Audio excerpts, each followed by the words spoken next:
আমাদের শরীরে অনেক সময় কিন্তু নিউট্রোফিল বেড়ে যায়। অনেকে এসে বলে যে আমার তো ডাব্লিউবিসি বা নিউট্রোফিল বেড়ে গেছে, এখন কি করব?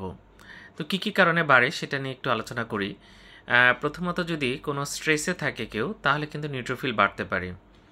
আবার এক্সারসাইজের পরেও কিন্তু বা ব্যায়াম করার পরেও কিন্তু নিউট্রোফিল বাড়ে।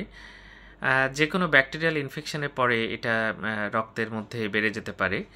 এটা আমরা দেখি, এটা আমরা পাই বেশি। এছাড়া যদি নেক্রোসিস হয়, আমাদের অনেক সময় কিন্তু মায়োকার্ডিয়াল ইনফার্কশন হয়, অর্থাৎ হার্ট অ্যাটাক হয়, এটা পরে কিন্তু নিউট্রোফিল বাড়তে পারে। কিছু ড্রাগস যেমন গ্লুকোকর্টিকয়েড বা স্টেরয়েড জাতীয় যে ওষুধগুলো আছে, সেগুলো খেলে কিন্তু নিউট্রোফিল বাড়ে। কিছু মাইলোপ্রলিফারেটিভ ডিজিজ আছে।